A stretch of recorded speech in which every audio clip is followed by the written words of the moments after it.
नमस्कार, मैं हूं आमोद श्रीवास्तव।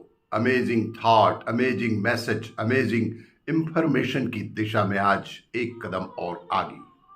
आज के इस दो चिंतन का विषय है योग्यता और सहनशीलता।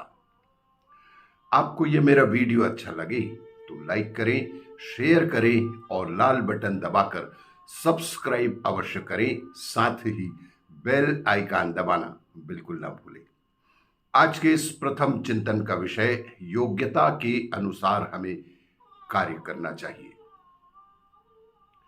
रामायण के सुंदर कांड में वानर सेना सीता की खोज करते हुए संपत्ति नाम के एक गिद्ध के पास पहुंची। संपत्ति ने वानरों से कहा कि मैं यहां से लंका में देख सकता हूं कि वहां रावण ने सीता को बंदी बनाकर कहां रखा है। संपत्ति की बात सुनकर वानरों ने तय किया कि 100 योजन का समुद्र पार करके लंका जाना पड़ेगा और वहां सीता की खोज करनी पड़ेगी। वानर सेना में कई बलवान वानर थे। कुछ ने कहा कि हम 70 से 80 योजन समुद्र तक पहुंच सकते हैं, इसके आगे नहीं जा पाएंगे। अंगद ने भी अपनी योग्यता पर भरोसा नहीं जताया। जामवंत ने कहा कि मैं अब बूढ़ा हो गया हूं। जब विष्णु जी ने वामन अवतार लिया था तब मैं युवा था। उस समय मैंने वामन देव के विराट रूप की 21 बार परिक्रमा कर ली थी। तब मैं इतना समर्थ था, लेकिन अब तो मैं बूढ़ा हो चला हूं। इस वजह से समुद्र लांघ कर लंका नहीं पहुंच सकता। एक एक करके सभी ने लंका जाने से मना कर दिया। अंत में जामवंत ने हनुमान जी से कहा था कि तुम लंका जाओ, तुम ये काम कर सकते हो। जामवंत ने हनुमान जी को उनकी शक्तियां याद दिलाई और वे लंका जाने के लिए तैयार हो गए। इसके बाद हनुमान जी लंका पहुंचे और सीता जी की खोज करके लौट आए। हनुमान जी के बताने के बाद श्री राम वानर सेना के साथ लंका पहुंचे और रावण का वध करके सीता जी को आजाद कराया और वापस ले आए। इस कहानी में जामवंत ने संदेश दिया कि हमें कभी भी अपनी क्षमता या योग्यता से अधिक बड़ा काम हाथ में नहीं लेना चाहिए, नहीं तो सफलता संदिग्ध हो सकती है। आज के इस दूसरे चिंतन का विषय सहनशीलता। एक जंगल के निकट एक महात्मा रहा करते थे। वे बड़े ही अतिथि भक्त थे। अतिथि सेवा उनका परम धर्म था। नित्य प्रति जो भी पथिक उनकी कुटिया के सामने से गुजरता था, उसे विनम्रता पूर्वक रोककर जल भोजन आदि का अवसर दिया करते थे और आदर पूर्वक उसकी सेवा किया करते थे।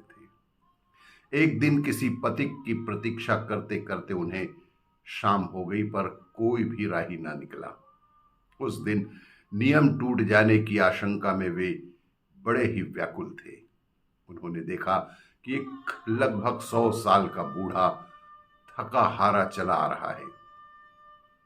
महात्मा जी ने तत्क्षण उसे रोककर उनके पैर धुलाए और भोजन परोसा।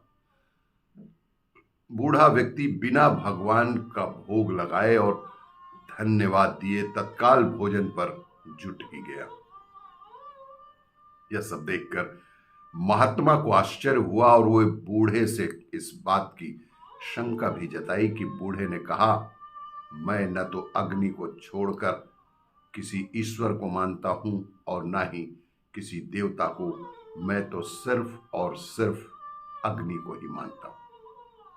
महात्मा जी उसकी नास्तिकता पूर्ण बात सुनकर बड़े ही क्रुद्ध हुए और उसके सामने से भोजन का थाल ही खींच लिया तथा बिना यह सोचे कि रात में वह इस जंगल में कहां जाएगा, कुटी से बाहर ही निकाल दिया। बूढ़ा व्यक्ति भी अपनी लकड़ी टेकता हुआ एक ओर चला गया और अंधेरे में ओझल हो गया। रात में महात्मा जी को स्वप्न हुआ कि भगवान कह रहे थे कि साधु, उस बूढ़े के साथ किए तुम्हारे व्यवहार ने तुम्हारे अतिथि सत्कार का सारा पुण्य ही खत्म कर दिया। तब महात्मा ने कहा कि प्रभु, उसे तो मैंने इसलिए निकाला कि उसने आपका अपमान किया। प्रभु बोले, ठीक है, वह मेरा नित्य अपमान करता है, तो भी मैंने उसे 100 साल तक सहा, किंतु तुम एक दिन भी ना सह सकी। और भगवान अंतर्ध्यान हो गए। तभी महात्मा जी की भी आंख खुल गई कि सहनशीलता क्या होती है, आज उन्हें समझ में आ गई। आपको ये मेरा वीडियो अच्छा लगे तो लाइक करें, शेयर करें और सब्सक्राइब अवश्य करें। धन्यवाद।